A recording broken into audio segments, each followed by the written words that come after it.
인생이란 정리하는 마지막 시간이 누구에게나 필요한 것 같습니다. 오늘 본문이 예수님께서 공생의 마지막 주를 예루살렘에서 시작하셨습니다. 공생의 마지막 주입니다. 벳바게에서 나귀를 준비하시고 어린 나귀를 타고 예루살렘으로 입성을 하십니다.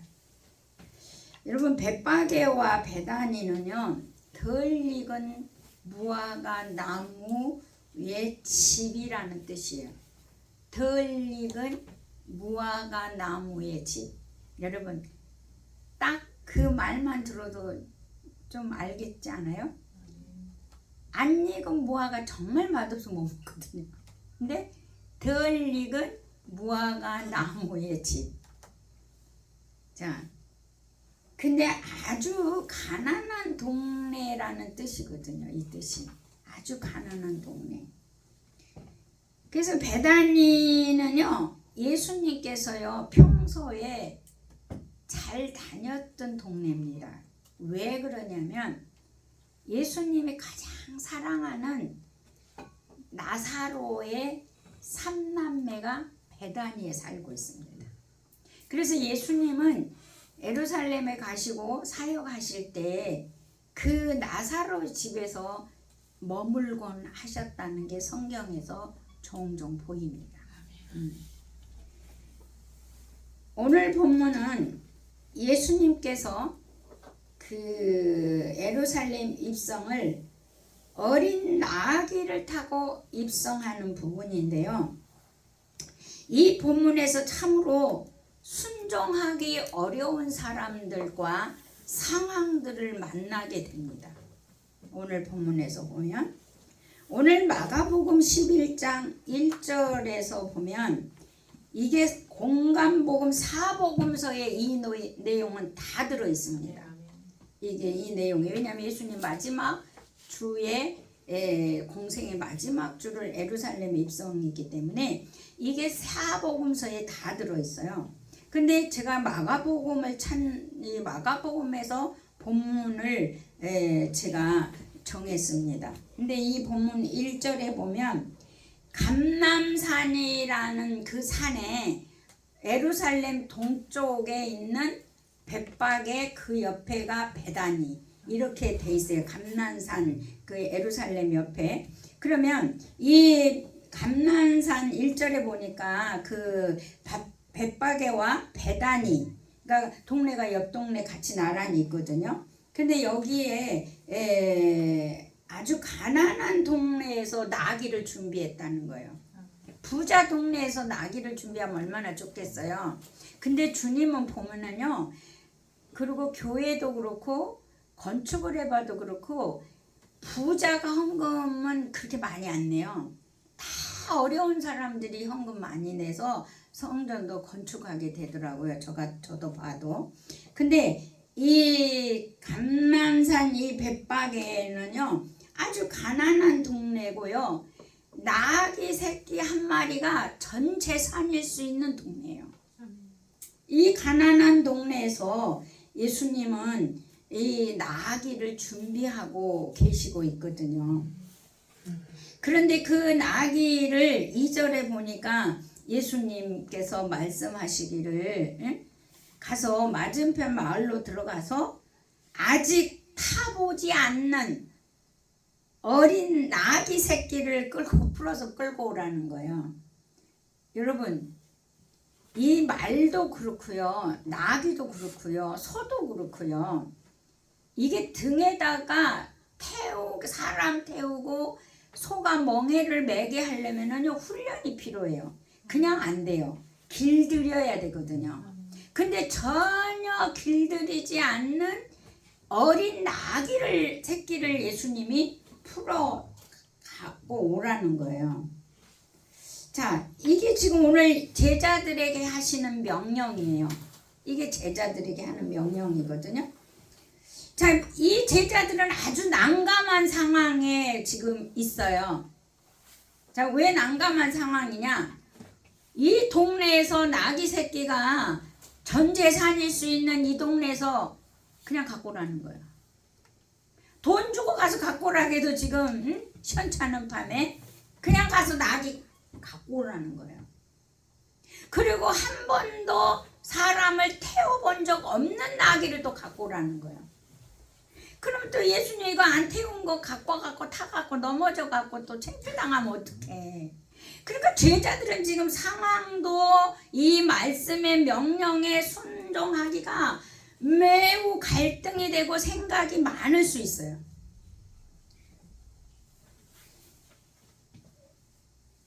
어린 나귀는 마침 어미와 같이 묶여 있었던 것이지요. 그런데 어린 나귀를 끌고 오라는 그 말씀에 제자들이 생각할 때 너 왜 내 나귀 끌고 가? 그리고 돌맞아 죽을 수도 있어요. 돌마다 죽을 수도 있어요. 자, 우리나라 이제 저는 시골에서 자라서 그걸 봤어요. 송아지가 어느 정도 크면 이제 중소가 되면 코를 뚫어가지고 콧뚜레를 넣더라고요. 그런데 그게 성인이 두세 사람이 모여서 그거를 코를 뚫어서 콧뚜레를 하더라고요. 근데 그 콧뚜레를 해야 이 소가 지 맘대로 하려면은 못하게 그 코를 잡아다녀야 지 맘대로 못해요. 그러니까 그 콧뚜레를 뚫어놓고 멍에를 올리고 그리고 훈련을 시키더라고요. 소를 우리 시골에서 보면은. 그러면 그때의 그 소의 멍에는 쟁기질을 하는 멍에고 구름한 마차를 끄는 멍에를 매더라고요. 근데 이게 훈련을 안 하면은 소가 헐떡헐떡 뛰어가지고요. 도대체 쟁기질도 마차도 끌을 수가 없는 거예요. 그런 것을 제가 어린 날 봤거든요. 근데 타보지 않는 나귀 새끼. 돈 주고 사오라고도 아니고 갖고 오라고 풀어서 무조건 갖고 오라고 하고. 그러니까 이 상황에 제자들은 이 순종이 아주 난처한 상황 가운데 있다는 걸 볼 수가 있는 거예요. 근데 이제 2절을 또 3절을 보니까 예수님이 한마디 더 붙이시죠. 만일 누가 너희에게 왜 이렇게 하느냐고 묻거든 뭐라고 얘기해요? 주가 쓰시겠다 하라. 그리하면 즉시로 보낼 거다. 그러니까 할 말을 주는데 이게 제자들이 아멘 이렇게 되는 제자도 있겠지만 뭔 소리야 지금 돈도 안 넣는데 그게 되냐 이게? 이럴 수도 있을 거예요. 근데 끌고 오라는 것이기 때문에 저도 야 이게 주인이 그거 이 말 한마디에 이렇게 내놓을 수 있을까? 근데 이 주인이 믿는지 안 믿는지는 성경에 나오지 않았어요. 몰라요. 우리는 그가 누군지도. 근데 만일 누가 왜 끌고 가냐고 하면 주가 쓰시겠다라고 하면 즉시 보낼 것이다. 이게 하나님 말씀이더라고요. 그러니까 고민이 되는 순간이고 참으로 순종하기가 쉽지 않는 상황이죠. 우리들 상식으로는 지금 아차하면 이 제자들이 도둑으로 몰리거든요. 그래서 이게 도둑으로 몰릴 수 있는데 주님은 말 한마디로 상황을 종료시켜버릴 일이 제자들이 볼 때는 아니거든요. 근데 주님은 주가 쓰시겠다라고 한마디 하면 상황 종료라는 거지. 근데 우리는 생각하기에 그러지 않을 수 있다는 거죠. 그런데 하나님의 말씀은 절대로 이루어지지 않는 법이 없잖아요. 땅에 떨어지지도 않고 1.1핵도 여러분 없어지지 않는다고 그래서. 그러니까 말씀은 반드시 이루어진다는 거예요. 그게 여기서는 안 나오는데 마태복음 20 21장에서는 이것이 나오거든요. 마태복음 본문으로 한번 가보겠습니다.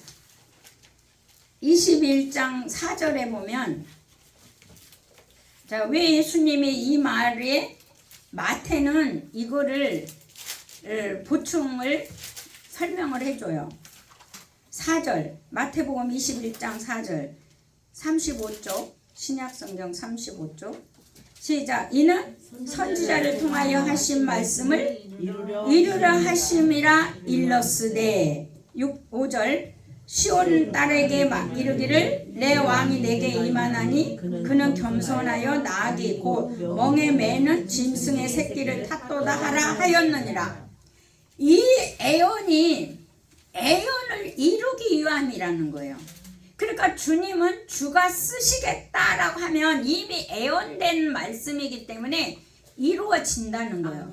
근데 우리가 이 말씀을 모르면 무지하게 생각이 많이 있는 거죠. 도둑으로 몰리면 어떡하지? 돌 맞아 죽으면 어떡하지? 이거 주가 쓰시겠다고 말한다고 돼? 이 우리가 말씀을 모르면 이런 많은 생각들을 하게 되는 거죠.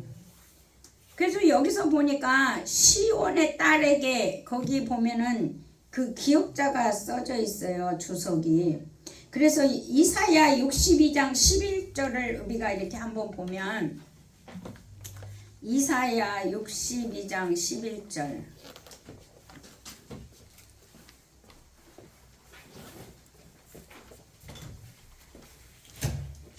이사야 62장 11절.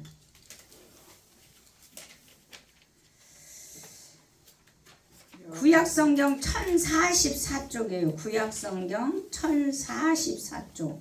1044쪽 구약성경 11절 시작. 여호와께서 땅끝까지 선포하시되 너희는 딸 시온에게 이르라. 보라 내 구원이 이르렀느니라. 보라 상급이 그에게 있고 보응이 그 앞에 있느니라 하셨느니라. 아멘. 65장 6절을 또 한번 가보실래요? 65장 6절. 65장 6절. 시작. 보라 이것이 내 앞에 기록되었으니 내가 잠잠하지 아니하고 반드시 보응하되 그들의 품에 보응하리라. 그러니까 이 말씀은 뭐냐면, 예수님은 이 땅에 왜 오셨어요? 악을 정복하러 오신 거거든요. 죄를 정복하러 오셨어요. 근데 왜 우리들에게서 죄를 정복하러 오셨냐? 왜 죄를 정복해야 되냐면, 그 보응으로 예수님을 보내시냐면은, 죄는 인간을 망가뜨리잖아요. 그리고 하나님을 못 섬기게 해요. 그래서 하나님의 뜻을 따르는 인간이 아니라 마귀의 뜻을 따르기 때문에 이게 보응으로 죄를 응징하기 위해서, 죄를 정복하기 위해서 예수님이 오신다는 것을 이사야가 예언을 해놓죠. 그러면 바울은 로마서의 2장에서 보면, 바울도 이걸 얘기하고 있는데, 로마서 2장을 보면, 로마서 2장 4절에서 6절을 보십시오.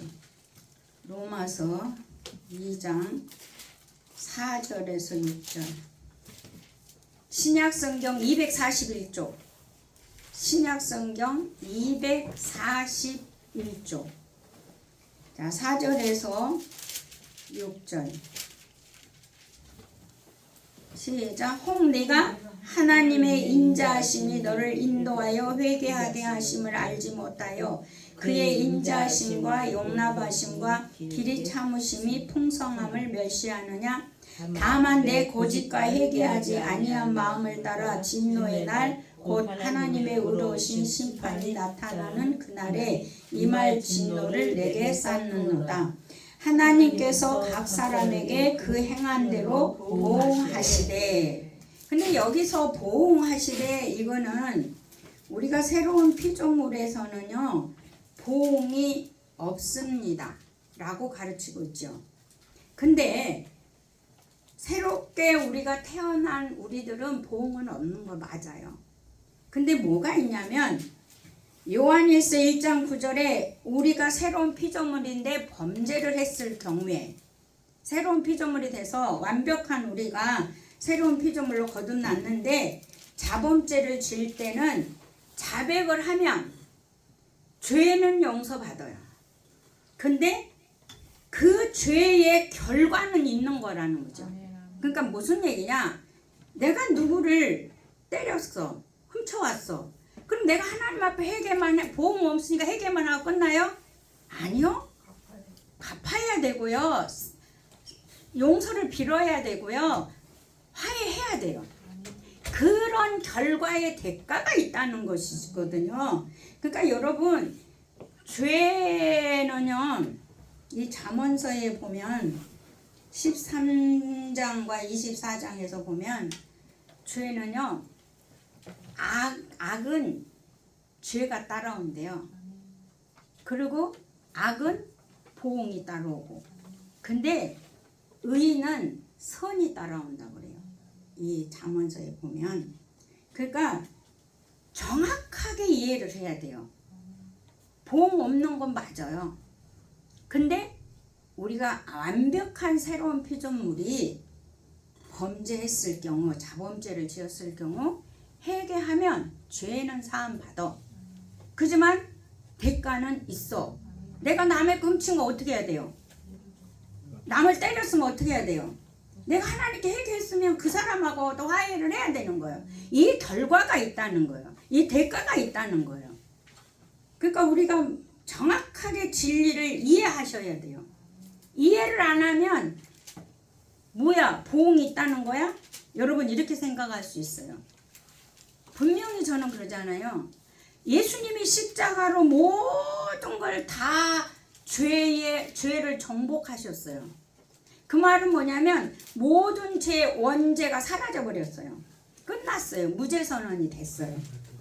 근데 뭐가 문제냐? 자범죄를 치면 회개하지만 하나님은 용서하지만 사람과의 관계는 해결할 부분이 있다는 거예요. 근데 왜 그것까지도 부인하면은 그건 크리스찬이 아니야. 이거는 구원파예요. 구원은 한 번 구원받으면 영원한 구원이다. 이게 구원파거든요. 근데 우리는요, 새로운 피조물로 죄 사함 받고 완벽하지만 내가 자범죄를 지었을 경우에는 결과가 있는 거예요. 없지 않아요. 그냥 없는 것처럼 싹 지워버린 하나님 아니에요. 왜? 그 사람에게는 상처가 있잖아. 내가 때렸으면 때린 마음 맞은 사람 있잖아요. 내가 훔쳤으면 그 빼앗긴 사람의 아픔이 있잖아요. 그럼 이걸 어떻게 하냐? 나 해결했으니까 나 끝났어. 이건 아닌 거예요. 자, 그래서 우리가 이 5절을 또 한번 보십시오. 5절. 마가복음 다시 돌아와서 11장 5절. 자, 시작. 거기 서 있는 사람 중 어떤 이들이 이르되 나귀 새끼를 풀어 무엇하려 하느냐 하매. 자, 이 상황은 지금 예수님의 말씀을 이루는 상황으로 가고 있죠. 예. 왜 거기서 왜 나귀 새끼를 풀어서 왜 가지고 가냐? 왜 가지고 가냐? 이제 이렇게 되는 거죠. 근데 6절에 제자들이 예수님께서 이루신 대로 말씀하신 대로 얘기하니까 허락했다고 하죠.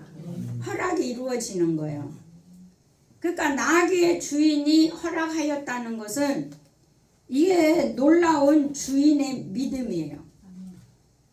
주님이 쓰시겠다 하는 말 한마디 전에 듣고 자기의 전 재산일 수 있는데 내놓을 수 있잖아요. 제가 어렸을 때는요, 어려운 집들은요, 송아지 한 마리가 전 재산이요. 제가 어릴 때. 그래서 그 송아지 한 마리가 아들 대학 등록금이라고 열심히 키우는 걸 내가 봤거든요. 그러니까 저도 어릴 때 그 어렵고 가난한 사람은 그 송아지 한 마리가 전 재산이었고 자식 대학 등록금 내기 위해서 열심히 키우는 걸 많이 봤어요 제가. 네. 그러듯이 이 가난한 동네에 이 나귀 주인도 이게 지금 전 재산일 수 있는데 주님의 말 한 말씀에 화내거나 싸우거나 거절하거나 이렇게 할 수 있는데도 하지 아니하고 말씀대로 이루어지는 놀라운 순종이 일어난다는 거예요. 이 나귀 주인이 믿음이 있었는지 없었는지는 모르겠어요. 근데 믿음이 있건 없건 저는 하나님의 말씀에 모든 자연도 짐승도 사람도 순종해야 되는 것이기 때문입니다. 예, 하나님의 말씀에는 그렇잖아요. 예수님이 풍랑 어떻게 했어요? 잔잔하라고 그러니까 자연도 잔잔했잖아요. 바람도 풍랑도 바다도 다 잔잔했잖아요. 여러분 발람 선지자가 말을 안 들으니까 누가 말을 해가지고 자기 주인을 깨치게 해요? 나귀가 말을 하잖아. 발람이 때리니까 지 말 안 듣다니까 왜 나 때리냐고 나귀가 얘기하잖아요. 네. 근데 이런 놀라운 진리의 말씀, 하나님의 말씀은 헛되지 아니하고 그대로 이루어진다는 것을 보여주고 있는 것입니다. 그래서 이 주인은 정말 화내거나 싸우거나 거절하거나 할 수 있는데 하지 않고 말씀을 이루었다는 거죠. 우리도 이 말씀을 이루어가는 우리 모두가 되기를 예수 이름으로 축복합니다. 7절에서 또 보면 나귀 새끼를 끌고 와서 자기들의 겉옷을 그에 얹어놓음에 예수님이 타셨다라고 나옵니다. 예수님이. 자, 이 어린 나귀는요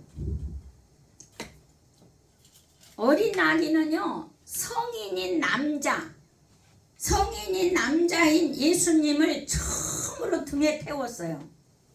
여러분 나귀 입장을 한번 생각해 보세요. 버거웠을 것입니다.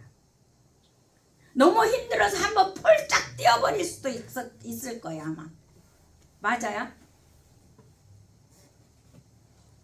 근데 이 어린 나귀는 예수님을 태우고 그렇게 어린 날 소 길들이듯이 코를 뚫어 콧뚜레를 하는 것도 하지 않았음에도 불구하고 예수님을 등에 태우고 그는 순종이 되어졌다는 거예요. 예. 그러니까 어린 나귀도 주님께 순종되어진다는 걸 볼 수가 있습니다. 하물며 우리는 어떻게 해야 돼요? 우리도 이 말씀에 순종이 되어져야 합니다. 우리 그리스도인들은 말씀을 거슬려 살 수 있는 존재가 아니에요. 우리 그리스도인들은 하나님의 말씀을 거스려 살 수가 없는 존재들입니다. 네. 만약 나귀가 버겁다고 한번 홀딱 뛰었다면 어떻게 되겠습니까? 예수님을 등에 태워드렸기 때문에 영광의 자리에 나귀가 있는 거예요. 근데 홀딱 뛰었다면 버겁다고 힘들다고 예수님을 떨어뜨리면 나귀는 영광의 자리에 있을 수가 없습니다. 나귀는 예수님을 등에 태웠기 때문에 버거워도 힘들어도 태웠기 때문에 승리했던 거예요. 영광의 자리에 있었어요. 그러면 우리는 버겁고 힘들면 뭐예요? 홀딱 내려놔야 되잖아요. 홀딱 내려놔야 되죠?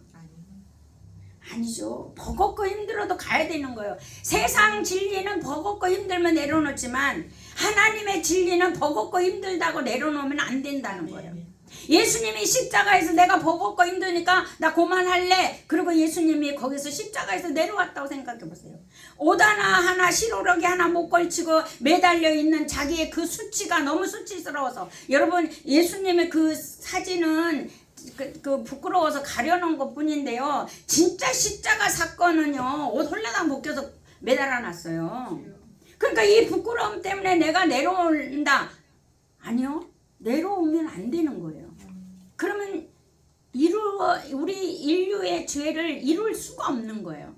그러니까 우리도 나귀처럼 버겁다 힘들다 홀라당 내려놓으면 안 되는 거예요.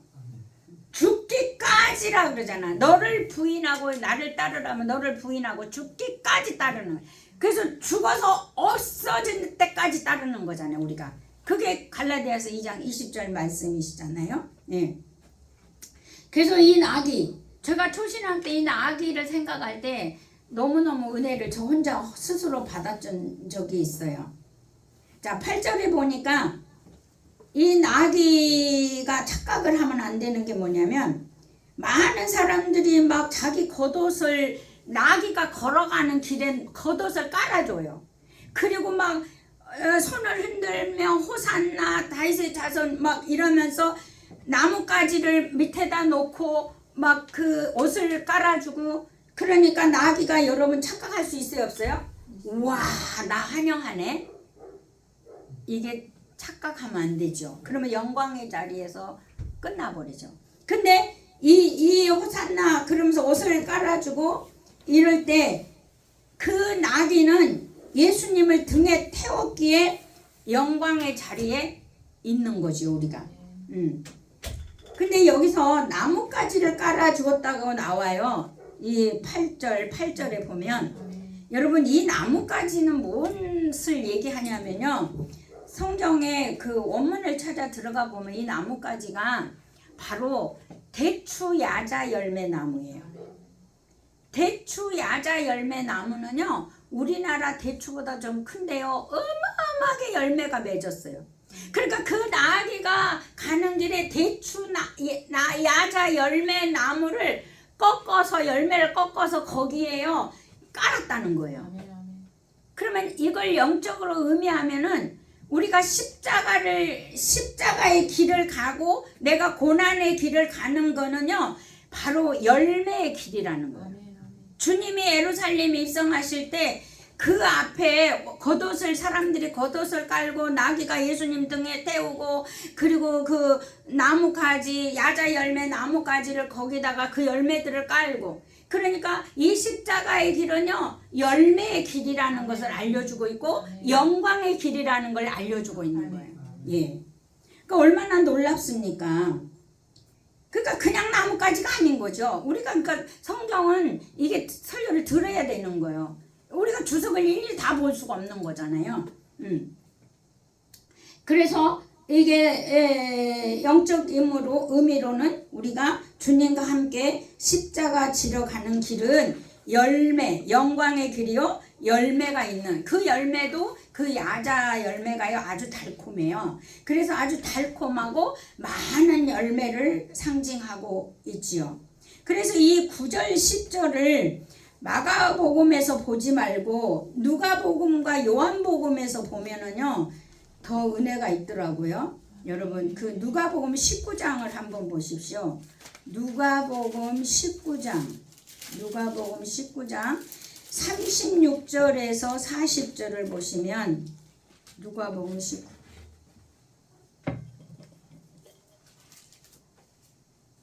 36절에서 40절 시작. 그들은 다시 죽을 수도 없나니 맞나?